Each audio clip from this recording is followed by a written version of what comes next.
This video is proudly sponsored by Gamersgate. Download games anytime, anywhere. Visit Gamersgate.com.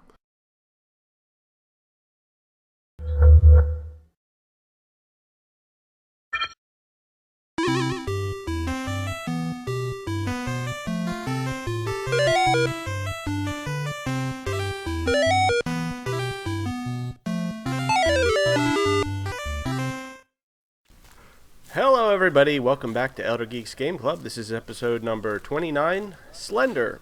My name is Steve, and with me as always is Phil. Phil, how are you doing tonight? Great! How are you? I'm doing pretty good, and with us as always also is Randy. Welcome back, sir. How you doing? I'm doing well, thanks man, appreciate it. Been looking forward to this show for like 2 weeks now. Yeah, it feels, I guess it's because the last one got released late. It feels like we just did it, but... Has the last one officially been released? It's on the feed. It's been out on the feed. It's up on Stitcher. It's everywhere you can download it. I tried it on a couple occasions. Maybe we should have talked about this before we started the show. I did try to make a post for it on Elder Geek, but I was having issues. It was running slow for me, and I just gave up after a couple tries, but I should get a post up there for it. So it's just in the archives on there. All right, well, so a double dose of Game Club this week. Yeah, but it is up on the feed. Episode 28 we're talking about, Celestial Mechanica. It's been up on the feed for a few days now. We had some audio issues with it, so it got kind of held up in being released. And I've checked the numbers, and obviously it's been downloaded by a pretty decent number of people, so I'm guessing it's getting out there, which is good. Yeah, Cool. I actually really liked that podcast too. I for anybody that's curious that might be seeing it on our YouTube channel, the reason why I didn't get up there as quickly as it should have was because my audio was really screwed up. I sounded like a chipmunk. What was a 45-minute long podcast, my audio file was only 15 minutes long, so there you have it. But And with Steve's magical editing, he fixed it. Magical editing, yes. Magical editing. So for those of you joining us for the first time, and... well, you're going to hear, even if you're not, you're going to hear it again. This is the Game Club podcast, and so what we do is we pick a game, usually an indie, classic, retro-type title. We play it for a couple of weeks, and then the three of us get together and assemble, like the Avengers, and we record this podcast where we also like to give a little history lesson on the game and share some community feedback about the game as well. So I'm going to let Phil go ahead and take it away. This time around, we played the game Slender. Phil? Yeah, so Slender, it's, if you have not heard, a freeware first-person survival horror game. I guess that's the best way to put it.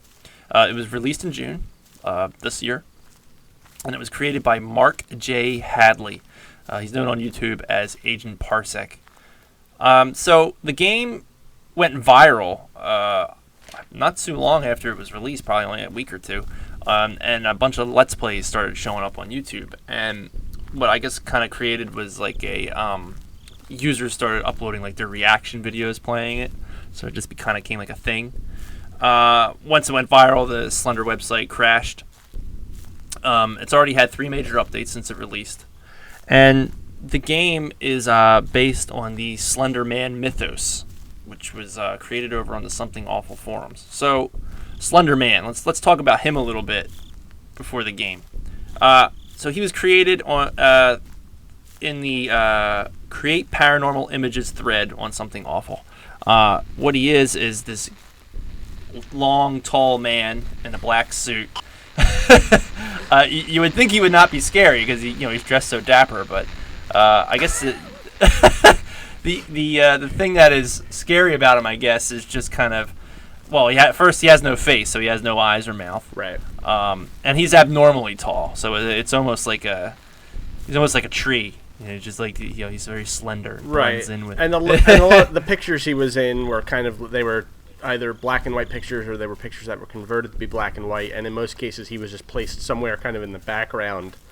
Yes, creepy. With he's like a creeper. Yeah, with like no explanation and just kind of like back there to create this kind of like ominous presence in these otherwise kind of, happy photos. He's usually like photos of like children playing, and then there's Slender Man in the background. Like he's just getting ready to slender them. I don't know what he does. And he's not only just like tall and skinny, but he's also tall and skinny. And normally the person that makes the photo also kind of like bends him in Photoshop as well to kind of make him look like he's altered in reality. So Right. Yes. He's just stands real in strange positions and whatnot.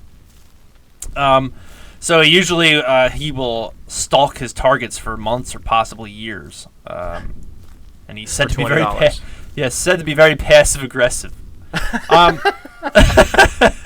love it. He's a passive aggressive monster. I love that the internet has created this monster. Like, he's like he'll become like a Jersey Devil type thing, or like a Bigfoot and the Slender Man.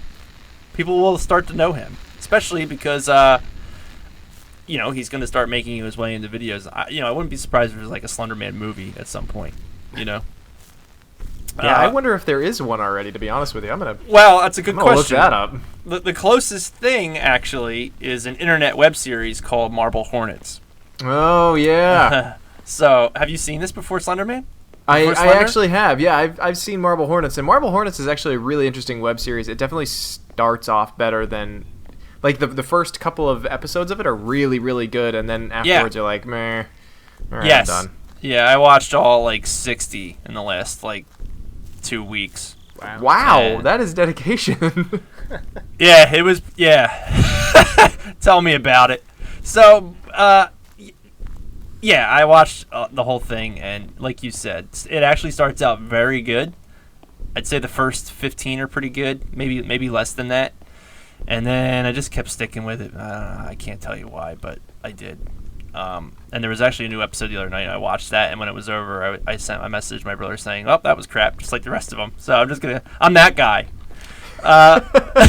Worst episode ever. Yeah, exactly. But a lot of the ideas, I bring up Marble Hornets because a lot of the ideas in that series have made their way into the Slender game. So, like, a lot of the imagery, in the Slender game, you're looking for drawings or you're looking for pages, and some of the pages have, like, these weird drawings on them and stuff, and that the look of those drawings is directly from Marble Hornets. And so is the idea of when the Slender Man gets close to you, like the camera starts, like the audio starts going like real crazy, and you can't hear anything. And there's even some of the landmarks from the show have kind of made their way into the game as well. Like there's a tunnel, that's one of the landmarks in the game. So, and there's even an unlockable Marble Hornets mode in the Slender game. The mode just kind of has like similar title tags, like the Marble Hornets movie or videos, and it has this like VHS kind of video filter effect over the game as you play it. So that is your history on not only Slender the game, but Slender Man himself. Pretty cool. Yes. Yeah. Yeah. I did. I was looking around a little bit today. I actually found out that there was another Slender Man game as well before this one. Really? Yeah. I don't have the history. I didn't really get a ton of information on it, but it was also called Slender Man, or this game was called Slender Man, and there's a YouTube video up of it, and you can kind of see some gameplay footage of what it was like, and it's pretty similar kind of in execution to this. Huh. I wish I watched it. I wish I knew. I would have checked it out. Yeah, no, it was fine. And then a couple other little things that I found out as I was looking into this was that apparently Notch, when he was making Minecraft, that game has these tall, kind of creepy characters in it, and at some point during the development, it was pointed out to him that they were really close to the Slender Man, and as an homage to that meme, he ended up calling them Endermen in the game. Yeah. So That's pretty cool. That is cool. I thought that was pretty funny.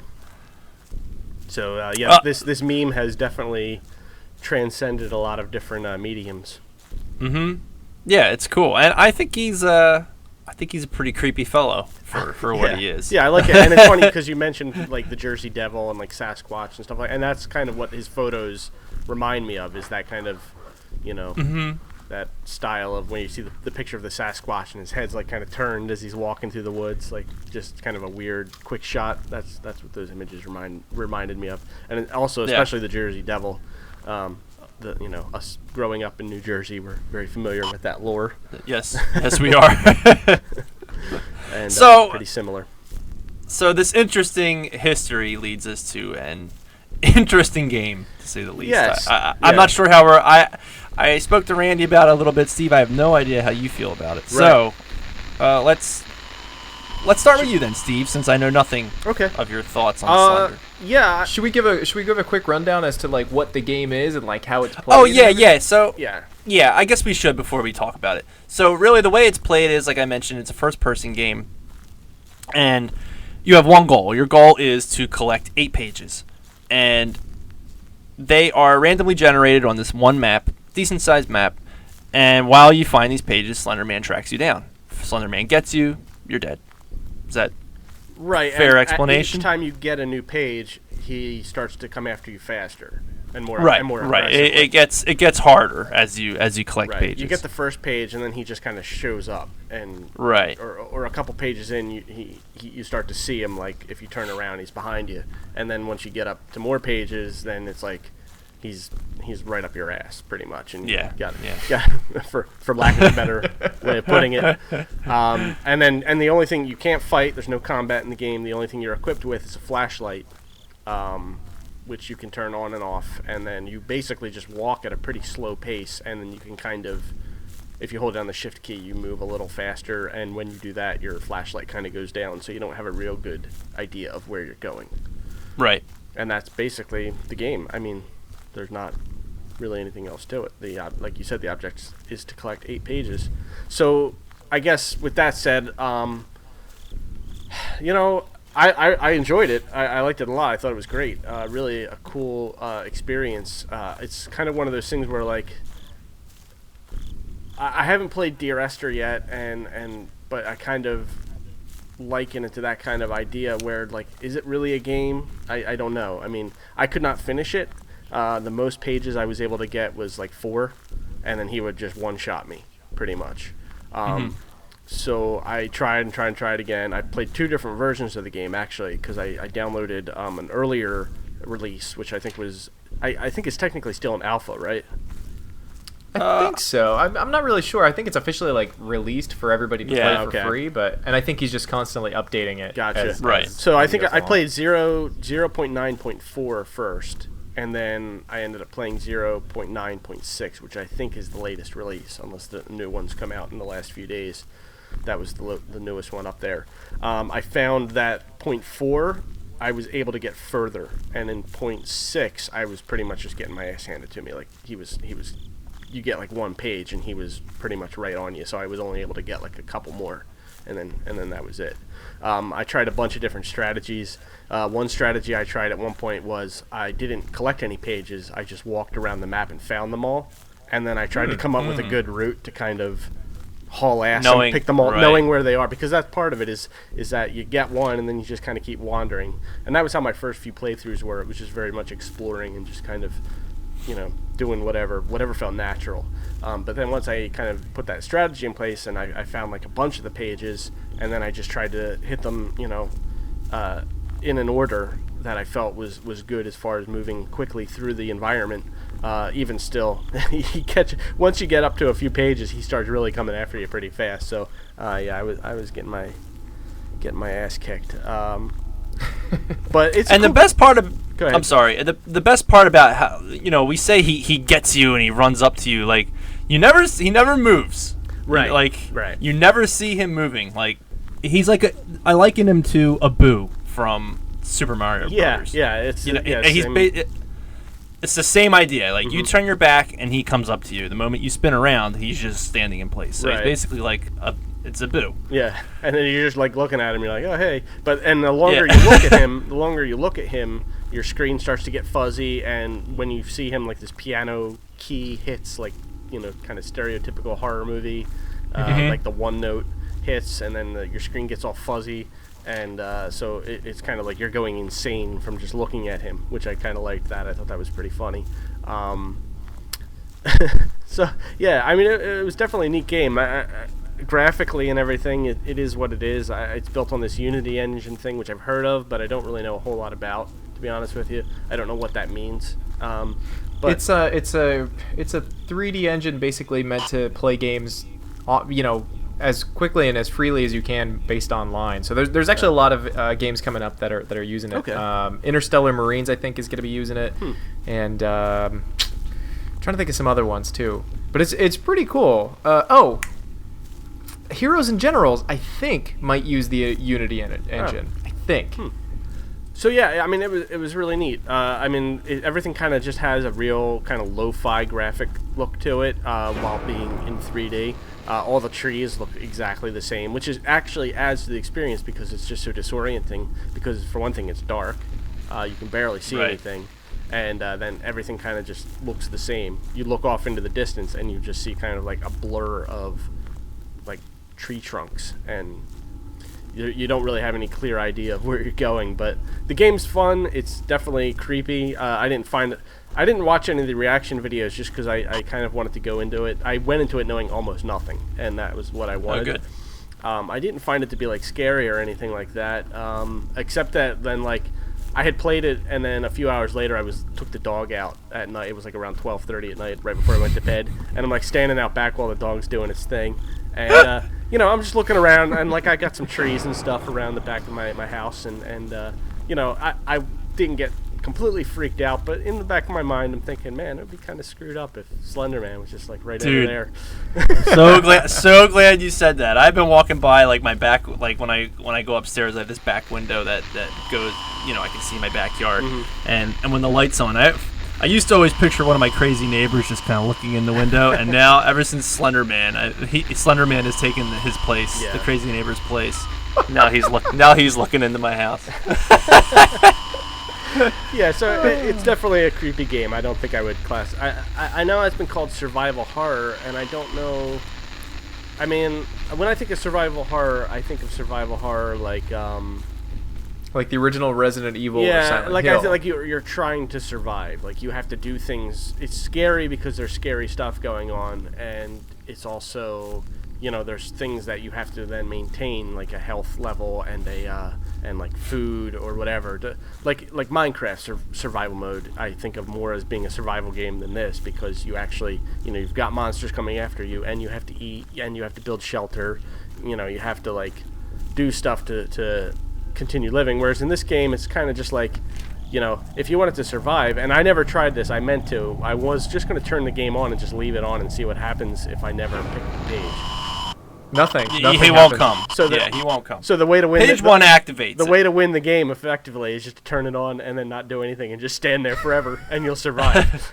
So well, no, because there is an ending. Once you get the pages, you do win. I mean, well, do you? Because I looked it up, and because I knew I looked it up too. I knew I wasn't going to get all 8 pages, and from what I understood was you get the 8th page. This is going to be a spoiler for anyone, so just to warn you, you get the 8th page and then you get killed anyway.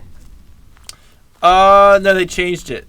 Oh, did in they? other releases, like it turns into. I think the newer release, it turns into daylight. Daytime. Yeah. Yeah. Oh, well, okay. And then you unlock modes, so All you can win.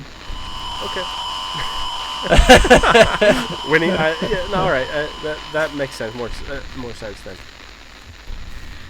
So, Randy, when I suggested we play Slender, you sent me a message like the next day saying we can't have a game club about Slender. There's not enough to talk about. You hated it.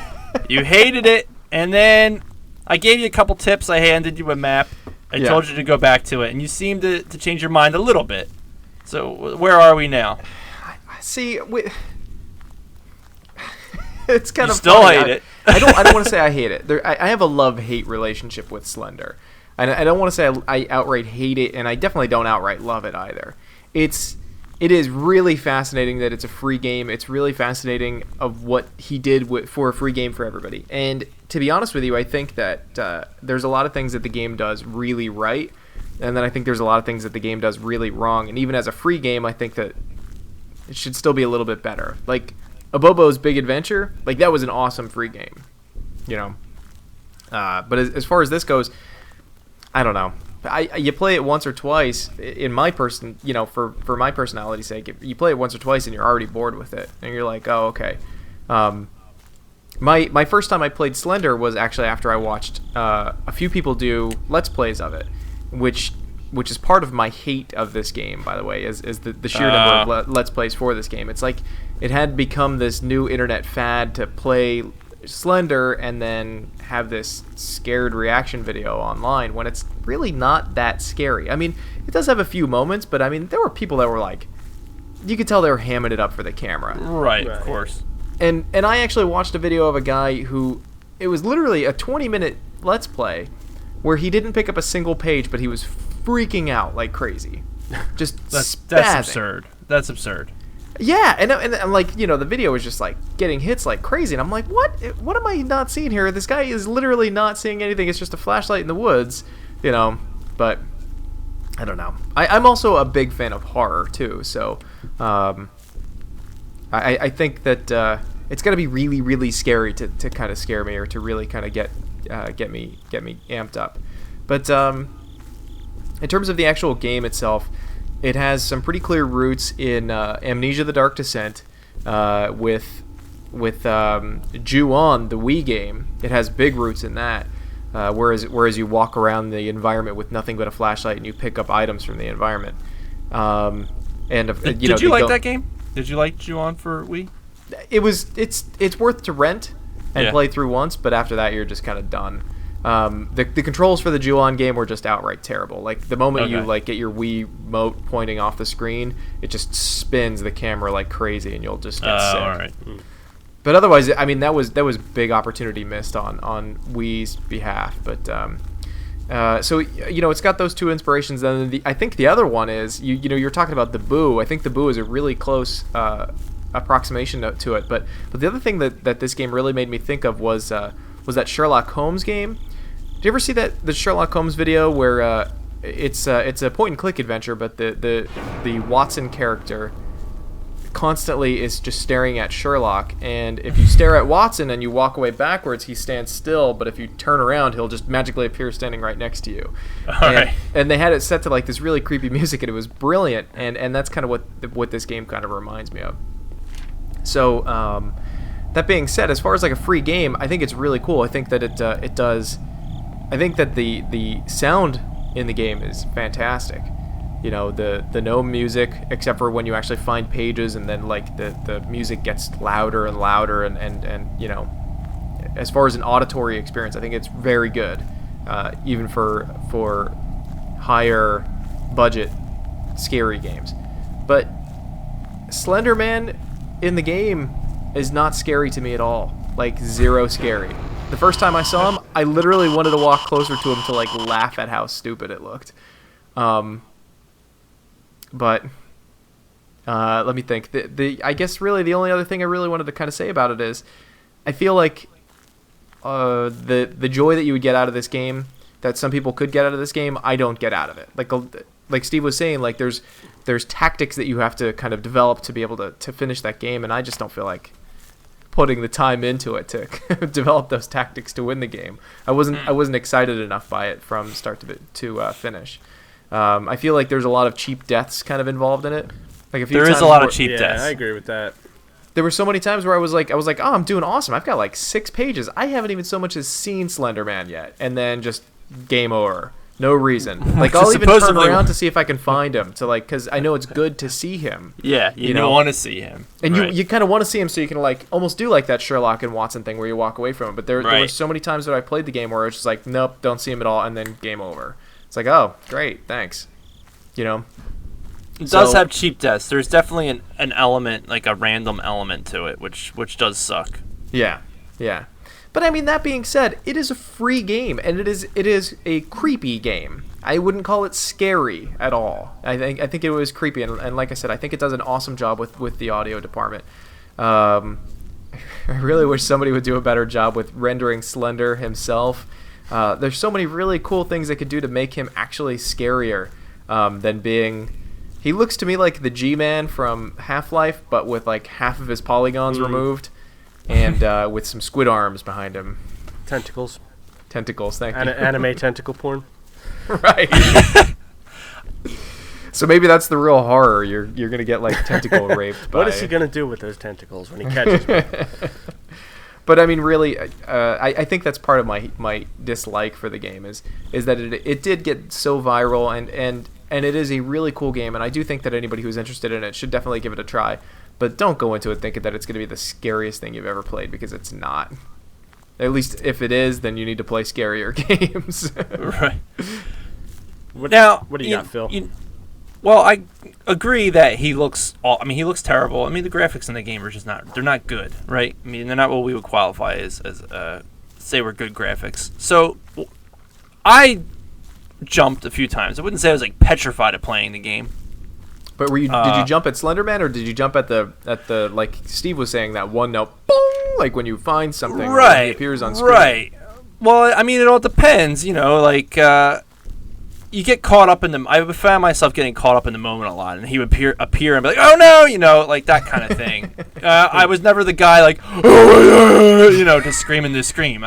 Never that, but you know, definitely times where you'd be like, "Oh shit," you know, that kind of thing, where he's about to get you close calls, you know. Right. And I think that for him to look as shitty as he does, and to still get that reaction.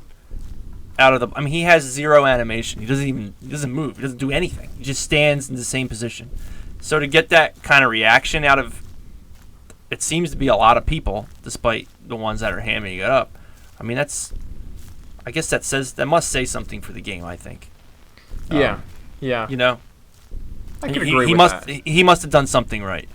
So, because, I mean, think about how much money is usually spent to make a monster scary, to animate it and make it do all this stuff. And this thing just he's a boo. He just stands there. Even the boo, if you look at him long enough, will stick his tongue out. This guy doesn't do anything. So, you know, I think the scarier moments are when you really don't see him all the way. Like if you walk into the bathroom and you only see like his arm sticking out of the side of the stall or something like that. I love that. I love that kind of stuff. You know, the game has a lot of moments like that, I think. So, you know, there's weird things about it where things that maybe would be negative, I think, add to it. So, Steve, you mentioned how, you know, you just have all these trees and they all look exactly the same. And, you know, I would advise no one to play. You have to have a map to play this game. Mm-hmm. The map actually does make it a lot more enjoyable. Right. Because otherwise you will just be kind of randomly going around everywhere. And if you just type in Slender map, you'll find something where people actually have all the major land points checked off. See, I didn't do that. Yeah, I was using this cool map with it was like all hand drawn, looking like it was from the Slender game, and it had like tips and stuff on there, and it was cool. I felt like it kind of added to the experience a little bit, actually. I agree, and you know what, that map that you actually sent me, and I'll try to throw it up on screen on the YouTube page. That map actually reminded me so much of like back in the day when you would play video games like on the NES and the Atari and stuff like that, when you needed your instruction book, and the instruction books always added to the experience. Yeah, every single time.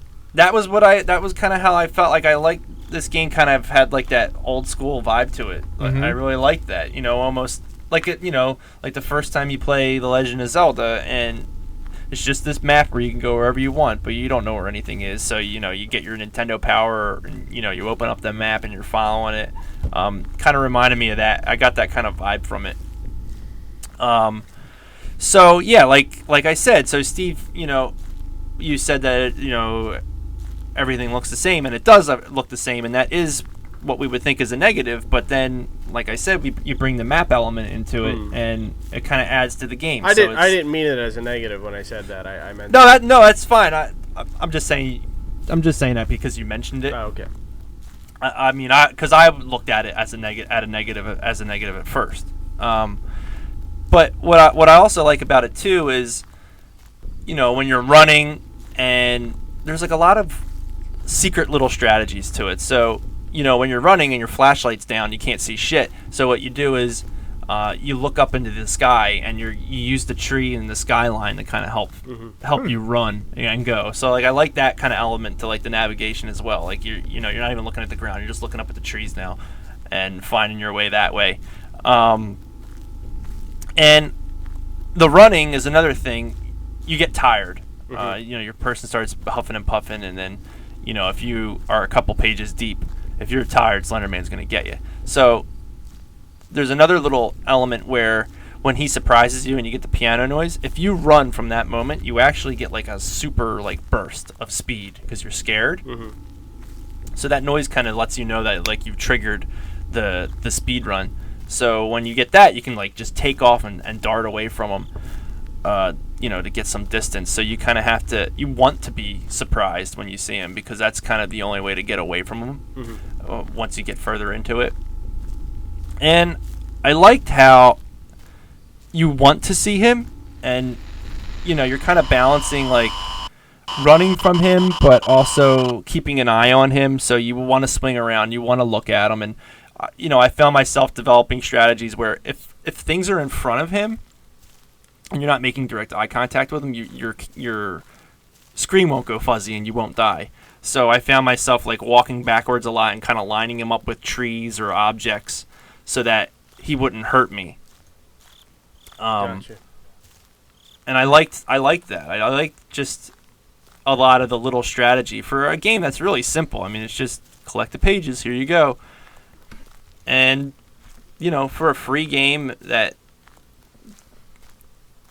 free, it's a fun experience. I thought, it's not amazing, but it was fun enough that I played the game a bajillion times. I could not beat it. You got obsessed for a little while. You were like, I gotta keep playing. I was determined to have it finished before this podcast, but it did not work. I watched YouTube videos, people winning, thinking I could get like some tips, but like we mentioned earlier, there is this real random element to it. So the one time I was doing awesome. I just grabbed my 6th page, had my eye on him, but once you get that deep, he starts to teleport, which is real bullshit.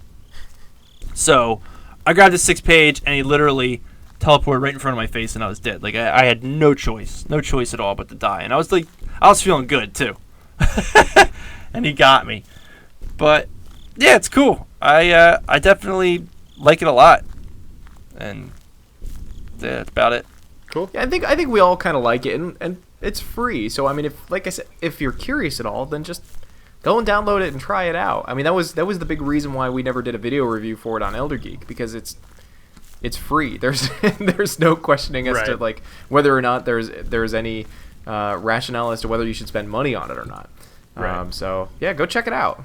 Absolutely. Yeah, it's cool, and also go look up the Slender Man and check out the stuff from the Something Awful forums, and there's some pretty funny stuff out there from it. So I love. There's also some great like fan art and stuff that I was finding, like people doing like super like detailed kind of render drawings of what they thought he would look like with like the tentacles and everything. And he's like in the trees, and it's all like it's real dramatic looking. It's just pretty funny.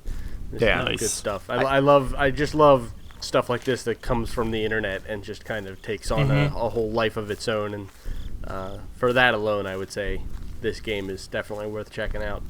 Absolutely. It definitely, yeah. I like the urban legendness to it, and I love the fact that he's a creature born within and exists within the internet. So that's kind of badass. Yeah, I love it too. We know his exact origin. Yeah. Yep. So we got a couple thoughts from our community. Frank chimed in and gave us quite a lengthy thing here, so I'm just going to kind of hit some of the points. He said, it gave me legit frights and does a great job of creating an atmosphere almost out of nothing. I may or may not have yelled out loud a few times when the Slender Man would pop out. I may or may not have. He said yeah, which I guess means that he did. The problem with it is there's no way to tell where you're going. There's no game map, and the trees all literally look alike. It's going to be frustrating. Could be the worst aspect of the game, but it does add tension to the game as well. Let's see. Difficulty is a bit high. I could only get up to 5 pages at the most, and we get an instant death with almost seconds of getting it. Yep. He was still found himself compelled to try and get all 8 pages though, so felt it is good for a free game. And I wanted to say too with him, Frank, that was another thing. Like we were trading like tactics for the last like 2 weeks on this game, and I like that.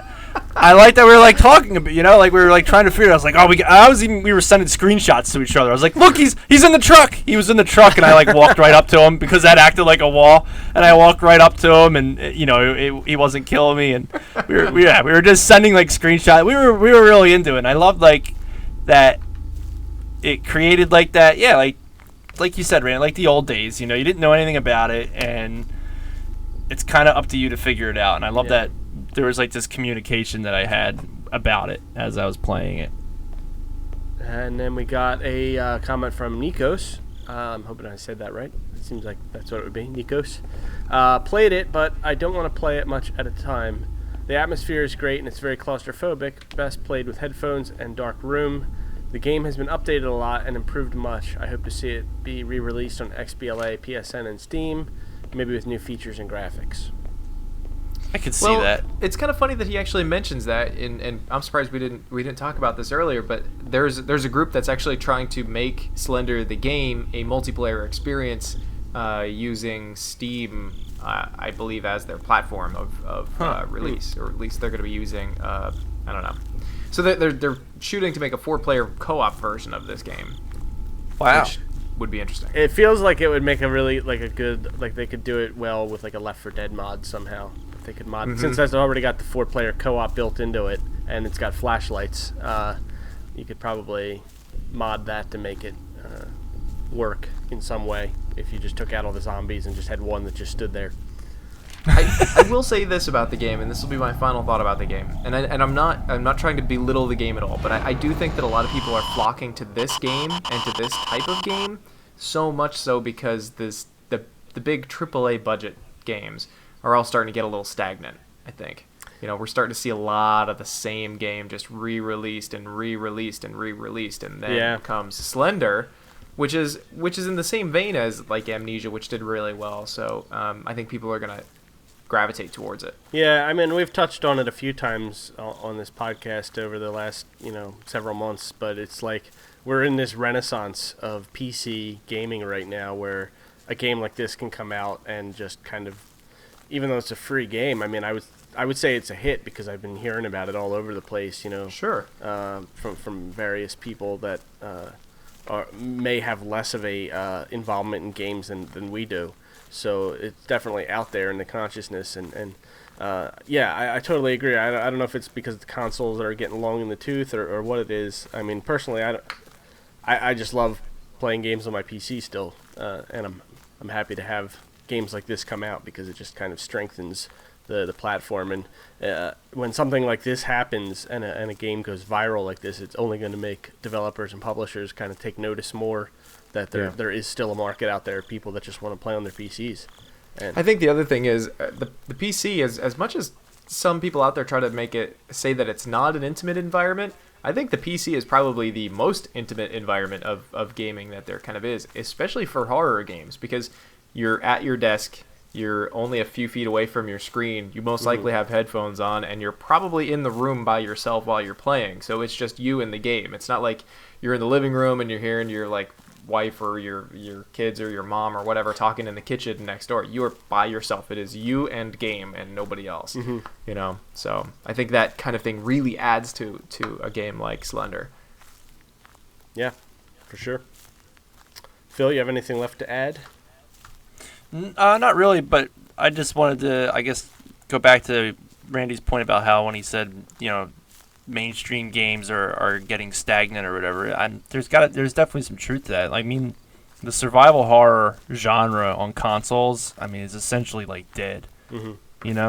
I'm excited for Resident Evil 6, but that's because you're a Resident Evil fan, not necessarily because you're a fan of survival horror. Right. No way. In no way is that game probably going to be scary. It's just going to be probably mainly balls to wall action. Yeah, it's an action game. With a couple of bits that are scary, but yeah, nothing that's actually creepy. The people are right now. The console industry is they're just trying to sell Call of Duties, and it's starting to hurt them. Well, we'll see. I mean, we're at the end of a generation too, and that's always kind of it's a very cyclical in nature, and this kind of happened the last time when the PS2 and the Xbox 180 were getting long in the tooth. So Xbox 180, I love it. So that was kind of how it was then too, and I remember playing a lot of PC games towards the end of that console generation. I was way into like Counter-Strike and stuff like that at that point. I think World of Warcraft just came out around that time, and games like EverQuest 2 and Guild Wars were all huge. And then a year or so later, the 360 came out, and the PS3 was announced, and the Wii came out, and everything kind of blew up again for consoles. So I'm not saying that this is like the end of console gaming and PC is back on top, but it's just the way this goes. It's where we are right now, and yeah. In another year or two, when the harsh reality sets in that for the next generation of PC games, we're all gonna have to rebuild again. But then it'll be like, oh man, that $99 Xbox 720 with the $15 a month plan looks pretty awesome right now. I'm kidding. YouTube commenters, I'm kidding. Don't freak out on me, Jesus Christ. That was awesome. That was sarcasm. So. But as just like right now, if Xbox 720 and PS4, they roll these machines out and they're just the same games, but they just look better. I think I'm gonna have a very easy time ignoring those consoles for a long time. Like, I'm already sold on a Wii U because I can't help it. I have to play Nintendo games. I love playing Mario. I mean, that shit. I'm gonna buy that shit regardless. Buy the goddamn shit out of it. Yeah, I'm gonna buy the goddamn shit out of it. I have Triforce in my veins, baby. I do, man. Nice. But I mean, as far as moving on to a new console, like, I just barely have any interest at this time. Yeah. I kind of liked that this gen lasted so long. Yeah, I do too. I'm reserving judgment until I see, stuff next E3 when things actually get announced. Yeah, I'm sure I'll be shitting my pants, but right now I'm saying I'm not. Right now I'm saying I'm not, but I'm sure I will be. Dude, you're gonna be all over Halo 5 and you know it. Yeah. Oh my God. You're gonna be out there with your Master Chief helmet on in front of Best Buy at 12:01 with the rest of us. Well, it's funny you say that because like all the games that would have got me pumped for like a big console launch, like I feel like I don't care. Like they're not the big games anymore. Like I think it's time when for some PS3 new was stuff coming. to step up. I definitely Right. do. Right. And Yeah. I look forward to it to see what's next. I feel like we've had the Gears and the Halos and the Call of Duties and the Uncharted's and all that, and the God of War has all for so long now kind of been, it's just like another number iteration of those games every 9 to 12 months, and I'm looking forward to seeing some new stuff pop up, and then they can reiterate them every 9 to 12 months. Yeah. Right. Exactly what they're gonna do. Well, yeah, I mean, come on, they're in the business of making money, not making the Mona Lisa. But no, that's a discussion for another time, I suppose. iZoons and Tunes. iZoons and Tunes, yes.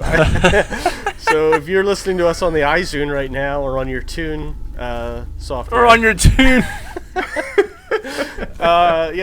With that note, after I just made a bunch of shitty comments about games that you probably like, give us some reviews on iTunes and maybe some stars. You click the 4 or the 5, that would be great. Look, if you leave us an iTunes review and it's a nice one, I will absolutely read it on the show. And also, that being said, if you live in another country and you leave us an iTunes review, please shoot us an email at eldergeekgameclub@gmail.com and let me know that you posted one, because I'm on the iTunes US store and I don't typically go because there's a lot of flags to click through if you want to look at them. And for whatever reason, they post the reviews on the different stores. So if you do that, shoot us an email. I'll find your review. I will read it on the show. We would really appreciate it. Reviews and giving us ratings on those different platforms helps us out, get more exposure, get more listeners, get more people submitting feedback to the show, because we really want that to be a big part of it, is reading these comments, because it adds a lot to the discussion. And also, we are now available on Stitcher Radio. So if you're one of those people that has that little phone with the little green robot, whatever that's called, which I'm going to probably be joining you pretty soon, you can get Stitcher for your Android device and check us out on there. It's a nice program, and they got lots of podcasts, all very good ones, and even ours too. Yes. So That would be awesome. And be sure to head over to eldergeek.com and follow us on Facebook, Twitter. We have a YouTube channel, which you may be listening to this on there. Subscribe to that because there's always great content. Randy's got a new video series, which is going to be absolutely phenomenal. The first introduction video just came out yesterday, I believe. Yeah. And really good, so make sure you're subscribed so you can catch all of those. Twitch TV, the guys are doing shows on there all the time, streaming games. You want to check that out as well because they're doing some great stuff over there. Yeah. Play some unsanely twisted Shadow Planets. That's right. We do a podcast where we play games. And next time we're playing Insanely Twisted Shadow Planet. What are these show notes for? I don't know. You got me all mixed up with the iTunes. I'm sorry. I was looking at that and I was like, oh well, let's do the iTunes yes. thing. Next time around, we're playing Insanely Twisted Shadow Planet. I believe it's available on both consoles through the respective stores. Not PS3. It's just 360 and PC. Yeah. Unfortunately. Yeah, because it's got that stupid Microsoft for Windows Live shit that you had to do. Okay. So yeah. Sorry, PS3 users. Which is the biggest X mark in its box, but otherwise it's a very fun Metroidvania side-scrolling platform game. I guess you can't even call it a platform since there's no platforms. Yeah, no platform. It's like a twin-stick shooter / Metroid. Right. Yeah, it's kind of like, yeah, that's the best way to put it. I'll shut up now. Hey, and here's some here's something for you, you PS3 users. So as a consolation prize, if you do play this on Steam or if you have an Xbox and you play it and you send us your comments, I will put you in a drawing. I have a beta key for the Sony All-Stars Super Smash Brothers game. So if you send us in your feedback for Insanely Twisted Shadow Planet, I will put your name in a list and I will randomly draw it and I will send you a beta key so you can get into that. Schmancy. Look at that. I want to send my thoughts to you. No. We don't count. We can't do it. But anybody else is fair game. So I'm very curious to try Sony Smash Brothers. Very curious. Super Sony Smash Brothers? Yes. I have nothing to say except that I got a beta key and I want to give it away. That's cool. No, that is very cool. That's exciting. That's it. So, that about does it for this episode. Check us out in 2 weeks for Insanely Twisted. I almost said Insanely Shitted Twisted Planet. Insanely Shitted Shadow Planet. Yeah. God damn. All right. Insanely Twisted Shadow Planet. It is a very cool game. I give it 2 big thumbs up. Check it out. And we will see you then. Thank you very much for listening. For myself, Steve, and Phil, and Randy, have a great couple of weeks.